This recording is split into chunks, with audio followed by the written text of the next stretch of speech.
Hello everyone, aspirant space commerce academy class 11 के next chapter में आप सभी का स्वागत है। आज हम पढ़ने जा रहे हैं योगा के बारे में।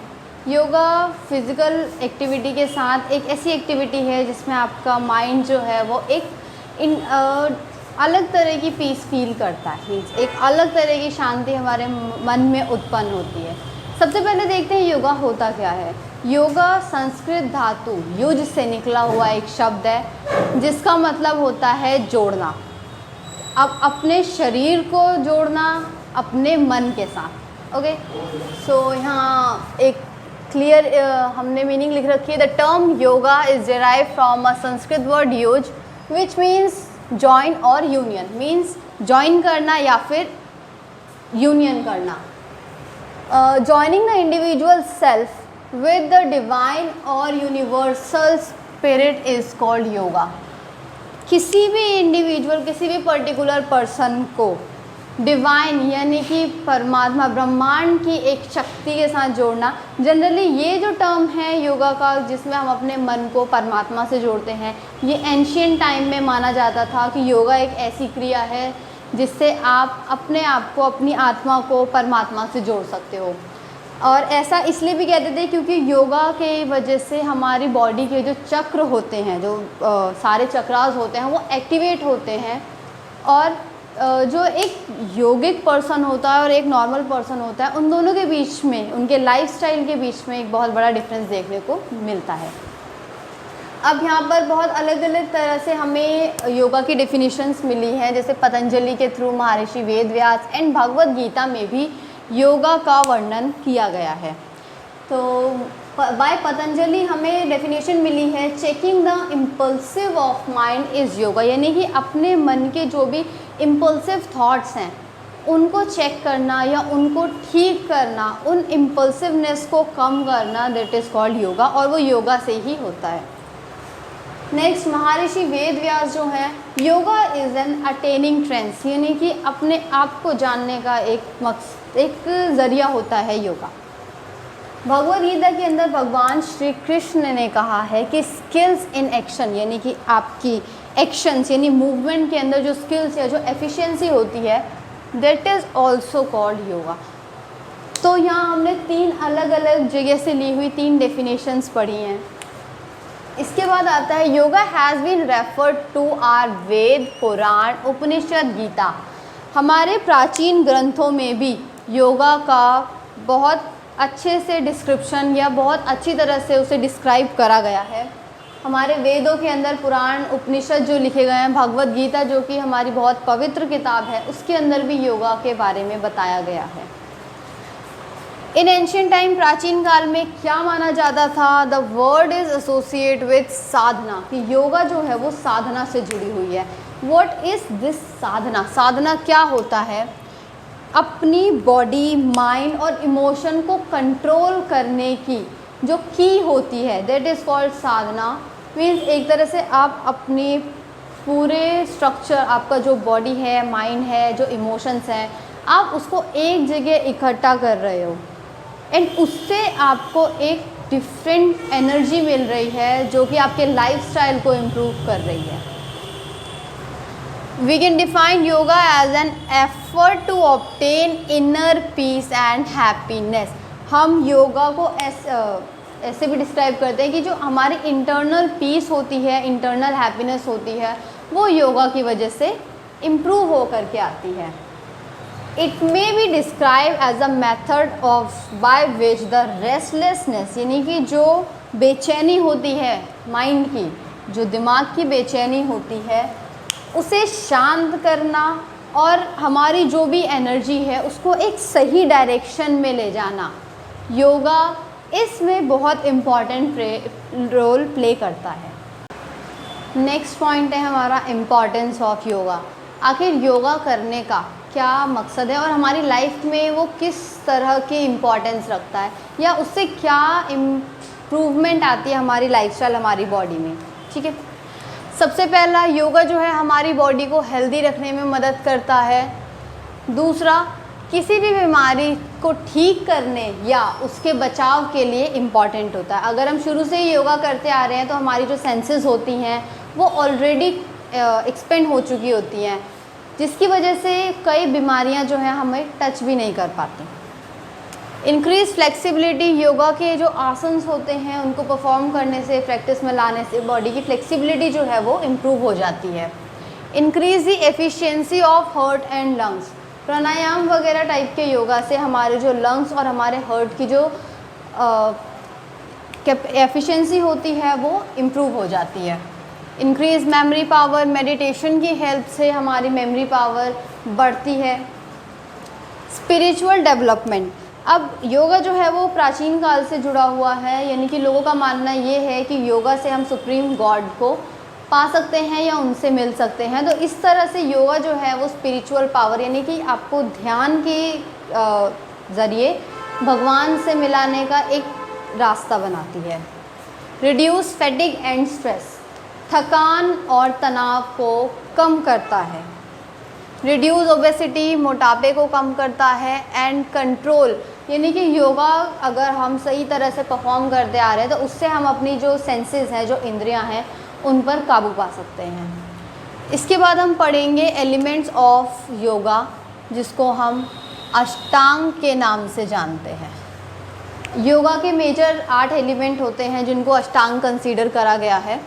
योग सूत्र, पतंजलि के योग सूत्र के अकॉर्डिंग योगा का जो पाथ है उसके अंदर टोटल 8 एलिमेंट्स यानी 8 पार्ट्स हैं, जिसमें सबसे पहले आता है यम। यम होता है मोरालिटी, रूल ऑफ मोरालिटी, यानी कि इसके अंदर आप ये सीखते हैं कि हमें सोसाइटी में कैसे रहना चाहिए, अहिंसा को अपनाना चाहिए, लोगों से मिलजुल करके रहना चाहिए, इस तरह की चीज़ें। नेक्स्ट है नियम, यानी कि किसी भी इंडिविजुअल को अपनी लाइफ कैसे कंडक्ट करनी चाहिए, कैसे बढ़ानी चाहिए, किस रास्ते पर चलना चाहिए, वो हम नियम के अंदर जानते हैं। फिर आता है आसन। आसन के अंदर बॉडी पोस्चर्स के बारे में हम जानते हैं कि किस तरह से हम आसन के थ्रू अपने बॉडी पोस्चर को इम्प्रूव कर सकते हैं, किसी भी डिफॉर्मिटी को या डिसेबिलिटी को कम कर सकते हैं या ठीक कर सकते हैं। प्राणायाम, साइंस ऑफ ब्रीथ कंट्रोल, अपनी सांसों को किस तरह कंट्रोल करना चाहिए, वो प्राणायाम का पार्ट होता है।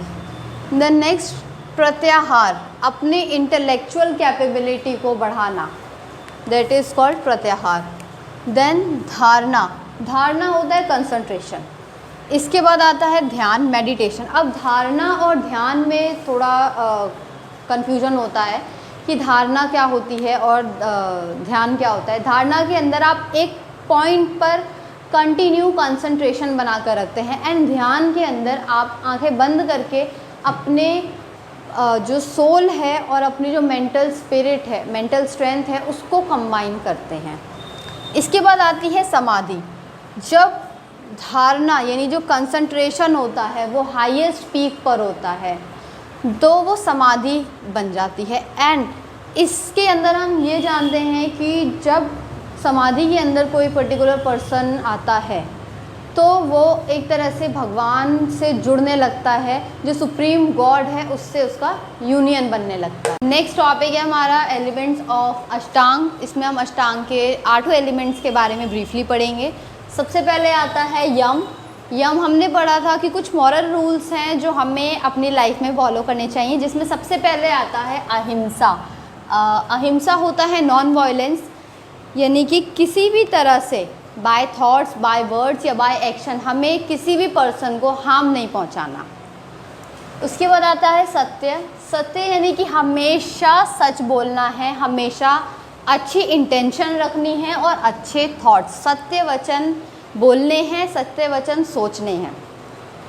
नेक्स्ट आता है अचौर्य, यानी कि कभी भी चोरी के बारे में नहीं सोचना चाहिए, किसी और की बिलोंगिंग्स को अपना बनाने के लिए या बिना किसी को बताए उसको कोई भी सामान लेना नहीं सोचना चाहिए कभी भी ऐसा। नेक्स्ट है ब्रह्मचार्य। ब्रह्मचार्य यानी कि अपनी बॉडी और अपने माइंड को कंट्रोल करना। हमारे सामने बहुत सारी हमारे सराउंडिंग में बहुत सारी ऐसी चीज़ें होती हैं जिनको देख करके हमारा मन करता है उन्हें लेने का, लेकिन अपने मन को कंट्रोल में करना और सादगी से एक जीवन बिताना बिना किसी लालसा के, दैट इज़ कॉल्ड ब्रह्मचार्य। फिर आता है अपरिग्रह, यानी कि किसी की भी चीज़ उससे बिना पूछे या किसी को धोखा दे करके उसकी कोई चीज़ नहीं हथियानी चाहिए। ये हमारे यम के 5 फैक्टर्स थे जो यम के अंदर आते हैं। इसके बाद आता है नियम। नियम यानी कि वो राइटिजियस हैबिट्स या मैनर्स जो हमें एक हेल्दी लाइफस्टाइल और एक स्पिरिचुअल एनलाइटमेंट को पाने में मदद करते हैं। इसमें सबसे पहले आता है आपका स्वच्छ यानी कि प्योरिटी और क्लीननेस अपने माइंड, अपने थॉट्स की और बॉडी की। संतोष यानी कि फुलफिलमेंट या सेटिस्फैक्शन, आपके पास जो भी है उस चीज़ को लेकर के हमेशा सेटिस्फाइड रहना चाहिए और पाने की लालच में जो है उससे नहीं वेस्ट करना चाहिए। तपस यानी कि स्पिरिचुअल प्रैक्टिस, अपने धर्म से रिलेटेड जो भी जिसे भी आप मानते हैं, भगवान, अल्लाह, ईश्वर, गॉड, जिसे भी मानते हैं उनकी आराधना करना और उससे आपको जो मोक्ष की प्राप्ति होती है दैट इज़ कॉल्ड तपस। स्वाध्याय यानी कि सेल्फ एग्जामिनेशन, अपने खुद का एग्जामिनेशन करना, अपने इमोशंस और सेल्फ स्टडीज़ को लेकर के, यानी कि किसी भी सिचुएशन में हमें अपने इमोशंस को लूज़ नहीं करना चाहिए, हमेशा डट करके सिचुएशन का सामना करना चाहिए। नेक्स्ट, ईश्वर प्रणिधाना यानी कि एनलाइटमेंट, मोक्ष को पाना या ईश्वर को पाना। Surrender to a higher power और सुप्रीम गॉड यानी कि ईश्वर के लिए सरेंडर हो जाना, अपने आप को पूरी तरह से ईश्वर के लिए समर्पित कर देना। नेक्स्ट है हमारा आसन। आसन एक ऐसा पोस्चर होता है जो हमारी बॉडी एक टाइम पीरियड तक होल्ड करके रखती है। इसमें हमारी बॉडी रिलैक्स्ड रहती है, स्टेडी रहती है, कंफर्टेबल और मोशनलेस रहती है। मीन्स अलग अलग योगा आसन्स के लिए ये वर्ड्स यूज़ करे गए हैं। कई योगा आसन्स में हमारी बॉडी बिल्कुल स्थिर रहती है, कई में रिलैक्स रहती है। जैसे शवासन होता है उसमें बॉडी बिल्कुल रिलैक्स रहती है।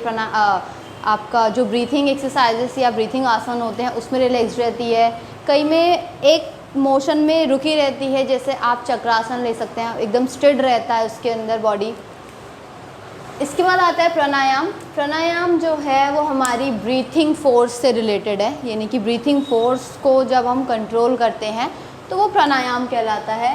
प्राण मीन्स होता है लाइफ फोर्स, आयाम मीन्स होता है कंट्रोल, यानी कि लाइफ फोर्स को जो हम कंट्रोल करते हैं, यानी अपनी ब्रीथिंग जो हमारी लाइफ फोर्स है उसको कंट्रोल करते हैं, दैट इज़ कॉल्ड प्राणायाम। इसके 3 फैक्टर्स हैं, पुरका, रेचका, कुंभका। पुरका मीन्स इनहेल करना, रेचका मीन्स एक्सेल करना एंड कुंभका मीन्स जो हम कुछ सेकंड के लिए अपनी सांसों को होल्ड करते हैं वो रेचका कुंभका होता है। देन आता है प्रत्याहार। ये एक ऐसी अष्टांग का एक ऐसा पार्ट है जिसके अंदर हम अपनी एनर्जी को अपनी सेंसेस से काबू करके रखते हैं एंड हमारे जो इनर मेंटल स्ट्रेंथ है उसको डेवलप करते हैं सेंसेस को कंट्रोल करके। इसके बाद आता है धारणा। धारणा के अंदर हम अपनी जो अटेंशन है, जो पूरा ध्यान है वो एक जगह एक पॉइंट पर फिक्स करके रखते हैं, जिसकी वजह से हमारा जो कंसंट्रेशन है वो इम्प्रूव होता है। यानी कि आपने एक ऑब्जेक्ट रख दिया सामने और उस ऑब्जेक्ट की टिप पर आप कंटिन्यूसली कंसंट्रेट कर रहे हैं, उसे एक मीन्स बिना पलक झपकाए एक टक नज़र से देख रहे हैं, तो इससे क्या होता है, इसको अगर हम लॉन्ग टाइम तक परफॉर्म करते हैं, प्रैक्टिस करते हैं, तो हमारा जो कंसंट्रेशन लेवल होता है वो बढ़ जाता है। इसके बाद आता है ध्यान। मीन्स वो प्रोसेस जिसमें हम अपने माइंड को मेडिटेशन के थ्रू कंट्रोल करते हैं, दैट इज़ कॉल्ड ध्यान, और इससे हमारा हाई लेवल कंसंट्रेशन डेवलप होता है। फिर आती है समाधि। समाधि जब हमारी धारणा जो है वो एक हाईएस्ट पीक पर पहुंच जाती है तो वो समाधि में कन्वर्ट हो जाती है। जो फाइनल स्टेज होता है धारणा का वो समाधि होती है। नेक्स्ट टॉपिक हमारा आता है योगिक क्रिया। योगिक क्रिया are the cleansing technique that cleans various internal organ, जो हमारे कई इंटरनल ऑर्गन्स को क्लीन करने में हेल्प करती हैं। इसे शतक्रियाज भी कहते हैं। शतक्रियाज क्यों कहते हैं? क्योंकि टोटल 6 होती हैं, इसलिए इनको शतक्रियाज कहते हैं। सबसे पहले आता है कपालभाति। ये हमारी ब्रीथिंग टेक्निक होती है। इससे हमारे जो लंग्स होते हैं वो क्लियर होते हैं। मींस अगर कुछ भी डस्ट पार्टिकल्स वगैरह या सांस लेने में परेशानी है, कपालभाति के रेगुलर प्रैक्टिस से वो चीज़ें इम्प्रूव हो जाती हैं। देन नीति, इसके अंदर हम अपनी नेसल ट्रैक को यानी पानी डाल करके और दूसरी साइड से रिमूव करते हैं। वो हमारी नेसल ट्रैक के लिए क्लींजिंग के लिए होती है। नेक्स्ट आती है त्रटका। ये आई एक्सरसाइज होती है। अपनी आइज़ को up down right left and diagonally right diagonally left, circular clockwise anti clockwise, इस तरह से मोशन देना। और एक कैंडल की जो लॉ होती है उसको कंटिन्यूसली देखना। इससे क्या होता है, हमारी जो मसल्स होती हैं आइज़ की, नर्व्स होती हैं सॉरी, वो इम्प्रूव होती हैं। देन आता है नॉली। ये एब्डोमिनल मसल होती है, यानी कि अपने एब्डोमिनल एरिया पे मसाज वगैरह करने से जो इंटरनल ऑर्गन्स होते हैं उनकी क्लीनिंग और रिलैक्सेशन होता है। फिर आती है धौती। धौती के अंदर हमारी इंस्टाइन्स की क्लीनिंग होती है। एंड वस्ती जो है वो रेक्टम की क्लीनिंग के लिए होता है, यानी कि डाइजेस्टिव सिस्टम का जो लास्ट ऑर्गन होता है उसकी क्लीनिंग होती है वस्ती से। ये हमारा 3rd चैप्टर योगा जो था वो यही ख़त्म होता है। आई होप आप लोगों को वीडियो अच्छी लगी हो, समझ आई हो। अगर फिर भी कोई कन्फ्यूजन है या कोई डाउट है तो आप कमेंट सेक्शन में पूछ सकते हैं या हमारे इंस्टाग्राम चैनल पे DM कर सकते हैं। वीडियो को लाइक, सब्सक्राइब और शेयर करना ना भूलें। Thank you.